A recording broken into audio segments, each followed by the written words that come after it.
brand new na G-Shock.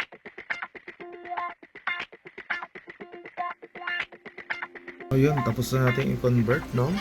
What's up, Gadget Said? So for today is May 22, 2025.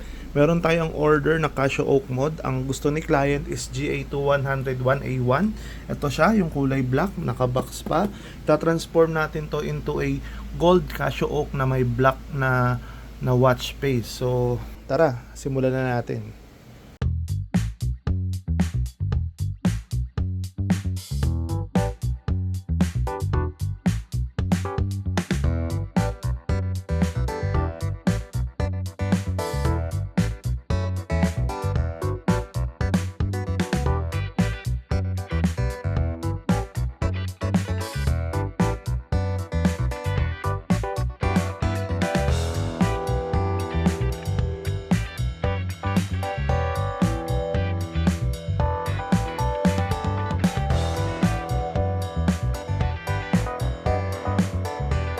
Yun, tapos na natin i-convert, no?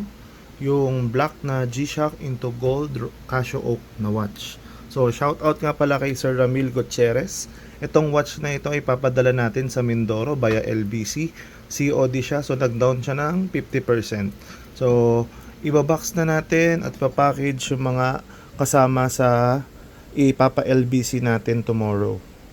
So, ipapackage na natin tong watch na ito. So, ilalagay natin siya dito sa mismong box kasi metal to, so kailangan metal enclosure yung lalagyan natin.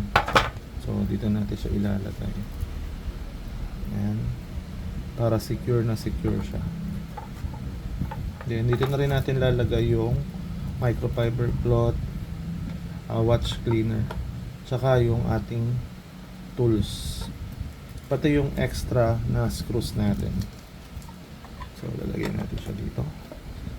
And also, hindi natin makakalimutan na kasama sa binili ni Sir, pag bumili tayo ng Casio Oak sa Gadget Said, kasama pa rin yung original na strap and bezel. So, also, kasama rin dito yung original na box. So, set up natin. So, lalagay lang natin dito sa loob. Tapos, papasok na natin dito. And this one. So itong dalawa, ito yung ipapadala natin kay Sir.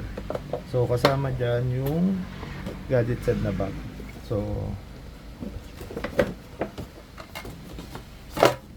a few moments later. So guys, ayun tayo sa LBC. Yan.